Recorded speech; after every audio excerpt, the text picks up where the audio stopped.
Navigating a public image can be challenging, whether you're building a brand, rebuilding your reputation, or just trying to get on the radar. You need the public to trust you.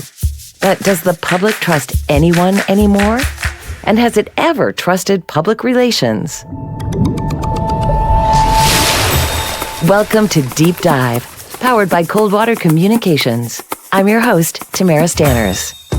Relationships are difficult. There's going to be ups and downs. Good communication makes for healthy relationships. It's not what you say, it's how you say it. The family of communications. Media relations, PR, marketing. If you're going to build a house, you don't just use one tool.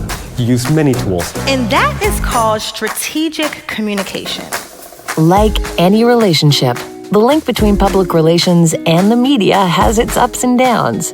Undoubtedly, PR practitioners rely heavily on the media to tell stories and get their messages out to the public. PR people have, or should have, a deep respect for the media. But is the feeling mutual? What do members of the media really think about PR professionals? Breaking news. Threats are out in the open. The state of emergency. We begin tonight with breaking news. Police are investigating. All the info coming your way. Reporters are constantly in search of compelling stories that serve the public interest. An average person consumes between 10,000 and 20,000 news stories a year. And PR professionals have plenty such stories to push. But here's the rub. PR views the media as a partner, but the media doesn't usually see it the same way. Here to share her views on PR is Marsha Lederman, former Western Arts Correspondent at the Globe and Mail, and now full-time columnist with the Opinion Team. Thank you so much for being here, Marsha. I'm super excited to have you. Let's dive in. Marsha, what is your personal view on public relations agencies and their role in the business of news? Oh, well, it's huge. It's extremely helpful, even just from a basic logistical point of view, because publicists, which I'm going to include in the public relations world, send me information about things that are happening. And if you're writing about the arts, you need to know about things that are happening. And it's a lot easier when it comes into your inbox than me having to go searching for it on websites that I'm aware of, for galleries or theater companies or what have you. And then there are other places that I might not be aware of. So it's great to have that even very basic information come to me. This show is opening on this day at this place, and this is what it's about, whether it's theater, visual art, music, etc. So even on that very basic level, your industry has helped me a lot in doing my job. What would your world look like without PR practitioners in it? Well, my inbox would be a lot thinner. I'll tell you that. I'd spend a lot less time sifting through emails. But as I say, those emails are extremely helpful and full of information. And that's great. So what would my life look like? I guess it would be more time looking around for ideas. Although ideas have never been a problem for me. I have a lot, but it really is helpful, as I say, just to get that basic info, what's going on. So I'd have to spend more time, I guess, trying to figure out what was going on in the arts world. When a PR pitch winds up in your inbox, what's the process that you go through in deciding whether or not it's worth pursuing? Sometimes a quick glance will tell me that it's not for me, because I write about the arts. And if someone is sending me something about a new bathtub design, I don't know, a new innovation in the world of basketball or something, I know it's not for me. That does happen sometimes. So I'm not even going to read the whole thing. I'll delete it. If it's relevant at first glance, I'll read it through, as long as it's not too long, and decide if it's a kind of story that might be a good fit for our readers and for me. And that said, there are a lot of stories that are a great fit for our readers and that I'm interested in. There's only so much time that I have. There's only so much space in the Globe world, because every piece of copy, every story has to be handled by editors as well. So our resources are not infinite. So I don't necessarily have time to write about every story that I'm interested in. So I'll look at, am I interested in it? And then there's also the other factors, like what does my life look like right now? What does my schedule look like? Is it the fall festival crunch time when we've got film festivals, writers festivals, operas opening, symphony season starting, etc.? Then it gets a little harder to find time to do stuff. And then if it's something that speaks directly to me, let's say it's a PR practitioner who writes about something they know I'm interested in or something I've written about before, they might say, I know you've written about climate change in museums and how this is going to affect museums and how museums are dealing with it. I've got this amazing exhibition coming up at this museum about that very topic, and you haven't written about this, and it's a new artist involved, etc. Of course, that's going to catch my eye because it is something I'm interested in. It's something I've written about before. It's something that's really important that our readers have connected with. And obviously, this person who has sent me this pitch has been reading my work and knows what I am into. And that's a bonus. There are pitches that come into my inbox that I say, oh my gosh, I have to write this story, and I will move heaven and earth. Even if I don't have time, I'll write it off the side of my desk, which I do all the time because it's a story I really care about, that I think our readers will really care about. Off the top of my head, an Indigenous mask being repatriated to a BC First Nation. I can't remember where the pitch came from, but that's the kind of thing that I absolutely would take notice of, that I would want to do. It doesn't necessarily have to be someone I know or someone who remarks on my work. And in fact, maybe they didn't remark on my work, but they've noticed that I have written about repatriation of Indigenous objects and remains, and that it is something that is very important to me. It's been a while, but there was someone who worked as the publicist for a major art gallery who used to tailor their pitches to me and to the Globe and Mail, saying, I think this angle on this show for the Globe and Mail would be a great fit. So I know that she's pitching it to, probably 30 places, but she's made the time to come up with an angle on the same story, the same show, but that would really work for the Globe, for a national audience or whatever. That kind of thing absolutely helps. I know that everyone's busy. I know that PR practitioners are busy and they don't have time to craft 30 individual pitches, I'm sure. But if you can pick a few publications or websites that you really want to target and try to come up with something that is specific to them, maybe exclusive to them, that really helps. Exclusives. They're another thing. If someone's going to offer me a story that I'm going to have before other publications, other websites, that's always exciting to be offered. In your opinion, how could PR professionals better support the media? How could they improve at their jobs by making your life easier? Make my life easier? Could you give me $100,000, please, and go on a trip and buy a car that doesn't break down No, I'm kidding. We don't even accept such things. We do not accept any sort of graft, nothing like that. What could you do? Well, help us tell the story that's true and accurate, and don't skirt the truth. We are truth tellers. That's our job. So help us do that. If you're trying to get us not to do that, it's bad for everyone. Tailoring those pitches, as I was just talking about, that really, really helps. If you work with a publicist who is good at finding an angle that is really specific and targeted to Globe readers, that makes it easier for me. Understand our needs and how we work. Like, if we say we're on a deadline, we really are. It's not like I have 2 weeks to get this answer. I need it in the next 20 minutes, possibly. And give me the information, as much information as you can. Facts and figures, stats, frequently asked questions, stuff like that. Having it laid out for me, it just makes things easier when you need to go and find something like, oh, how many people attended the opera season last year? Oh, it's right there on that piece of paper. I don't have to rely on another source, and I don't have to make a call or ask. It's right there. That is super helpful. I know it's not always possible, but that kind of stuff, backgrounders are great. Okay, from your vantage point, how could PR professionals improve their pitches? Don't make it too long. Time is limited. Get to the point quickly.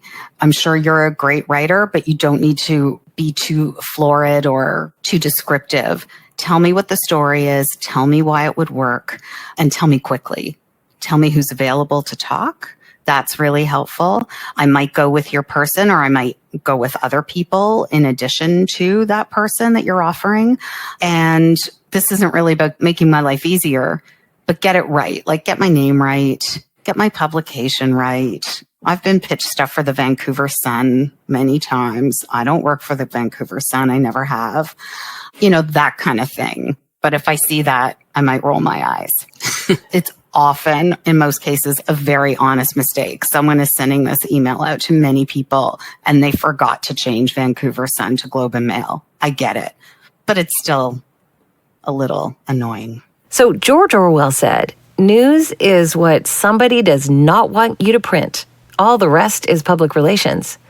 Do you agree with that? No, absolutely not. Especially writing about the arts. I write a lot of stories that are good, happy stories. A lot of stories that are super interesting, that aren't bad news, that someone doesn't want out there. They don't always come from a publicist. In fact, probably a lot of the time they don't, but some of them do. So absolutely, I do not agree with that. At the same time, if, you know, I'm writing a story that does have a few, you know, the possibility for controversy and a few different points of view, etc. If the PR firm comes back and says, "Oh, great story, that was amazing," sometimes you do wonder, "Oh, did I do that story justice?" Not to say that we don't love to hear you did a great job on telling that story. It's lovely, but you don't want to just be presenting the PR firm's point of view. That might make you wonder, "Oh, did I really tell that story the way it should be told?" Is PR always fundamentally at odds with the job that journalists are trying to do? In the arts, definitely not. You know, you're telling me about stuff that I want to write about. But there is a distinction. We're not on the same team. You are providing me with story ideas and information and maybe someone to talk to, and that's fantastic. But my job is not to promote your show. There was very early in my time in Vancouver, I was a panelist at a conference for people who work in theater. And I remember being on the stage and being kind of lambasted for not promoting their plays enough or properly or whatever. I mean, it'd be funny to look at the amount of attention their plays got then versus now, and not just by the Globe and Mail, but in the arts reporter landscape. But, you know, it's not my job to promote your play. I'm sorry. It's just not. You can buy an ad for that if you want in the Globe and Mail. You can suggest a story to me that I will write about if I can and if I think it's worthy, and everything else falls into place. But my job is to serve my readers. My job is to serve the Globe and Mail and the readers of the Globe and Mail who want information, a good story. They want to be informed and entertained. My job is not to tell them that your play is opening next week. How has the internet and social media disruption affected journalists and their ability to do their jobs? Has it helped? Has it hindered? Both? It's both. It's helped and it has hindered.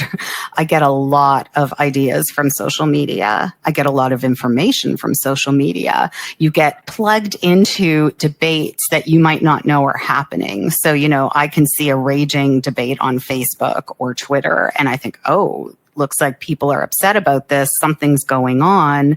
This might be something I'd like to write about. And I have countless times gotten story ideas that way.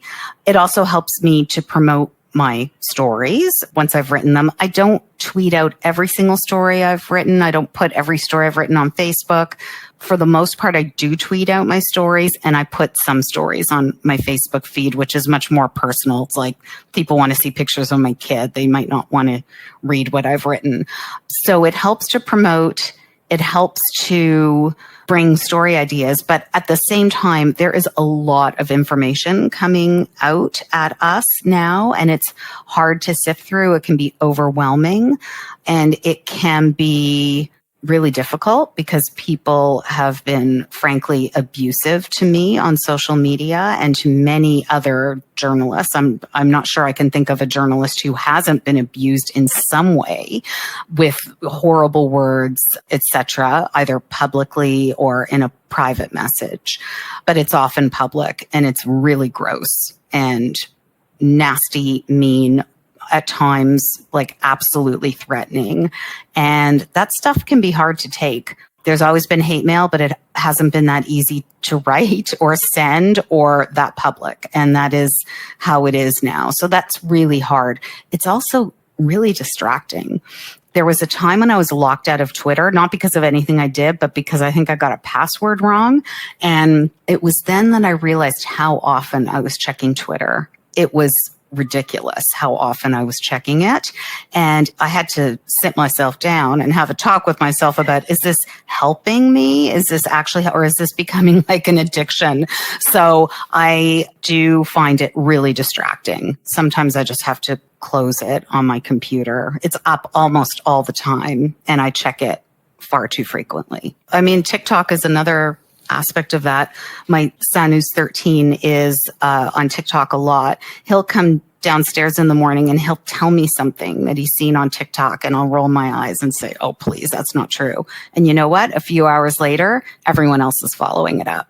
So that's really interesting to me that stuff is breaking on TikTok and making it harder for PR people. Imagine what it's doing to journalists, and look at what it's done to journalism.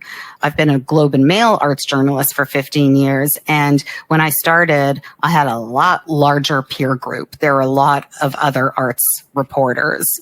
There are very few of us now, and it's easy for anyone to put their story out there now. It's a whole different world.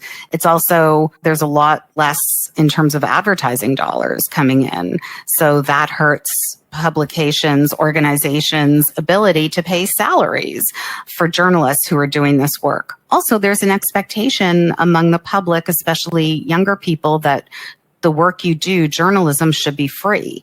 And a lot of complaints about paywalls, but you know, someone's paying me to do this job and write this story. There's an expectation that you should have to pay for it too.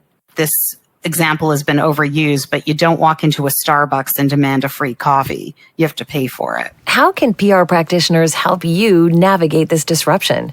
In one way, by standing out with really good ideas and proposals and developing a relationship in some cases where I know, like, I'm going to trust when Theo comes to me with this idea. She knows it's for me and it will be great for Globe readers, and it's like primo.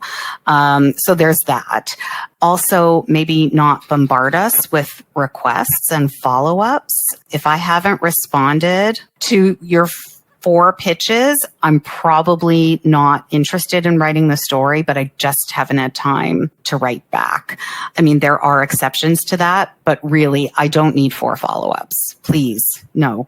I once saw a publicist I sort of knew complain on Facebook about not getting an answer on some pitch from arts journalists. I think it was a music story. And I think I even responded by saying, I'm not sure you understand how overwhelming our email situation is. Like, we get so many pitches all the time.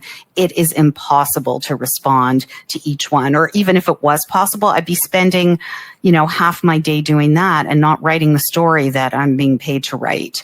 And I have thought a few times, and in fact, I did this at one point at CBC when I was an arts reporter there. I had an automatic reply saying, I get a lot of email. I might not get back to you. And if I don't, it's because I probably can't accept your pitch. I've really tried not to do that at the Globe, and I haven't, but I've been tempted to quite a few times because it's astonishing how much email we get. And I do often respond if I know the person personally and well who's pitching me, but I can't do it every time. It's just not possible. And also, I guess the other thing is to have some understanding that we can't respond to every email. We can't write every story. And our job, as I've said earlier, is not to promote your play, but to write a good story for our readers. What is the number one thing you want PR people to know? Either about what you do, about the relationship between media and PR, or something that would make your life easier. Okay, there was a time once when the Globe had a scoop about something, and I went to the organization that it was about to get their comment. And what they did was they did give us the comment. I got a whole interview, but they also told our competitor about this scoop and gave them the information. And I never forgot that. It was so unprofessional. It was so wrong. So don't do that. It's not like it happens a lot, but it happened a long time ago and I have never forgotten it. So be trustworthy, be ethical. One time there was a publicist who was like feeding me information about something, but making it look like she was doing it out of the goodness of her heart because she wanted me to really know the score. But I found out later that she was being paid by the person she was telling me good things about, and that was not disclosed to me. That kind of thing is just, do not do that. That is bad. It will come back to haunt you. We're not stupid. We'll figure it out. Be understanding as well. Making a snarky remark about a story after it's printed might feel good at the moment, but I don't think it serves you or your client. If I've made a mistake, absolutely tell me. I want to know if I've made a mistake. Heaven forbid, I hate making mistakes, but of course it happens. But don't say, oh, I can't believe you didn't like that dress. That dress was fantastic. Everyone else loved that dress. It's just not necessary. And know what you're dealing with. An organization called me up and said, you know, I was really surprised. Someone said Marsha wrote a negative article about us, and I couldn't believe it. And your expectations need to be in check. I'm not your friend. I am here to do a job. My job is to inform our readers. And if your organization is having trouble, even if I've written a nice story about your organization before, I'm going to report on that. That is my job. So keep your expectations in check. This has been such an informative conversation, Marsha. Thank you so much for your willingness to share your insight into public relations and all of your experiences with us. And now that we have a better idea of how the media sees its relationship with PR, it's time to examine the ever-changing realm we both operate in. What does the future of the media look like? And what does that mean for public relations? We'll immerse ourselves in that topic on the next episode of Deep Dive. Subscribe to Deep Dive for new episodes every month. For more information and social pages, visit coldwater-communications.ca.